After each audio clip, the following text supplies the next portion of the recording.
saja yang tercakup dalam nilai-nilai dasar dan prinsip-prinsip umum fikih informasi? Silakan Ustaz. Ya, terima kasih Mbak Beda. Bismillahirrahmanirrahim. Pemirsa yang berbahagia, untuk tema kali ini adalah fikih informasi. Sebenarnya ini adalah tema yang sudah agak lama ya. Betul. Karena fikih informasi itu sendiri di lingkungan Muhammadiyah sudah beberapa tahun yang lampau dirumuskan. Tetapi masih tetap aktual karena kita juga akan bertemu dengan perilaku-perilaku terkait dengan semua kegiatan-kegiatan informasi di dunia ini. Pemirsa yang berbahagia, terkait dengan fikih informasi ini, kalau kita melihat nilai-nilai dasar apa yang mestinya kita pegangi ketika kita menjalani atau memikirkan informasi ini, ada 3 paling tidak. Yang pertama, tauhid, gitu ya.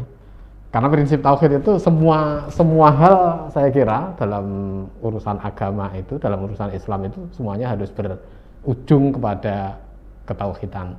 Jadi apapun yang terjadi ya, apapun yang kita pikirkan, apapun yang kita lakukan, semuanya harus berujung pada satu hal saja, tauhid itu. Maka prinsip tauhid ini juga harus mendasari semua aktivitas kita, semua pemikiran kita terkait dengan informasi. Itu yang pertama. Saya kira tidak perlu dijelaskan lebih lanjut lagi.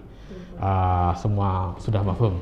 Yang kedua, Mbak Abidah dan juga pemirsa yang di rumah, prinsip dasar, nilai dasar yang kedua adalah akhlak. Kenapa akhlak menjadi prinsip dasar? Ini terkait dengan fikih informasi itu sangat erat hubungannya dengan interaksi antar manusia. Artinya ketika kita melakukan apapun yang terkait dengan informasi ya, memproduksi informasi, mendistribusikan, menerima, itu berarti ada interaksi antara sesama. Maka akhlak menjadi sangat-sangat penting dalam konteks ini, menjadi nilai dasar. Jika apapun yang kita lakukan harus kita pertimbangkan apakah ini sesuai dengan akhlak atau tidak. Dan yang perlu saya tambahkan mungkin di sini akhlak ini tidak hanya terkait dengan sesama manusia.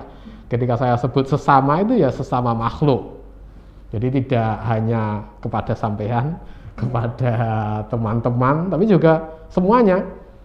Misalnya ya, sekedar contoh, ketika kita berbicara tentang informasi di dunia sekarang ini kan semuanya serba bicara data ya. Betul. Kalau kita bicara data, berarti kita bicara energi.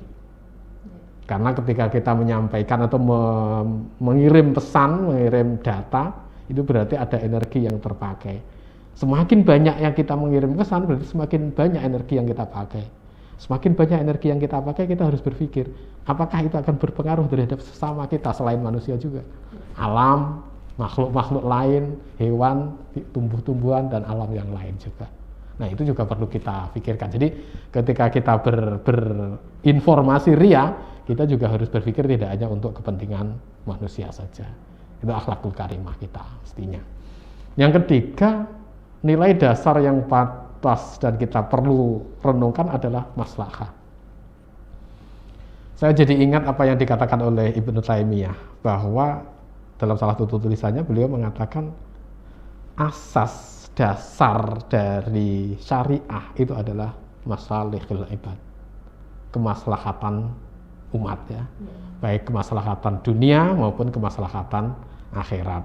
Sehingga ini menjadi penting sekali ketika kita bicara informasi ini, apalagi di era yang sekarang ini, ketika orang berkomunikasi, bertukar informasi, mengambil informasi, membagikan informasi, apakah kemaslahatan itu kita pertimbangkan. Jadi tidak hanya sekedar kemaslahatan untuk akhirat, tapi juga kemaslahatan duniawi kita. Jadi itu 3 hal itu yang menjadi nilai dasar untuk diperhatikan, untuk dikembangkan. Dari nilai-nilai itu menjadi prinsip-prinsip lain yang mungkin lebih operatif ketika kita dalam tanda kutip ya, informasi ria gitu Mbak. Lalu berkait prinsip-prinsip umumnya berarti tinggal mengembangkan dari nilai-nilai dasar tersebut ya Ustaz? Iya, betul sekali. Jadi dari 3 nilai dasar itu ada beberapa hal ya yang bisa kita kembangkan menjadi prinsip-prinsip umum. Misalnya yang pertama kita harus bicara, ini informasi ya, transparansi dan keterbukaan. Jadi prinsip pertama adalah prinsip transparansi dan keterbukaan.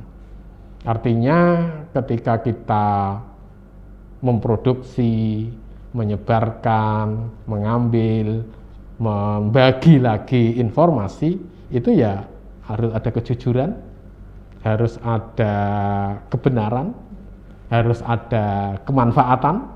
Jadi kita ya semuanya harus terbuka. Kalau zaman sekarang kan mau ditutup-tutupi apa sih yang bisa ditutupi, kasarnya kan begitu. Ya kalau 1-2 hari mungkin bisa ditutupi, lama-lama juga terbuka juga. Jangankan informasi-informasi yang biasa-biasa saja, yang rahasia-rahasia saja ya WikiLeaks gitu juga terungkap juga entah berapa tahun yang akan datang. Artinya keterbukaan itu menjadi hal yang perlu dan sangat-sangat kita perhatikan. Artinya ya harus jujur berarti kan yang namanya terbuka. Kalau tidak jujur ya akhirnya malu juga di akhirnya. Itu prinsip yang pertama.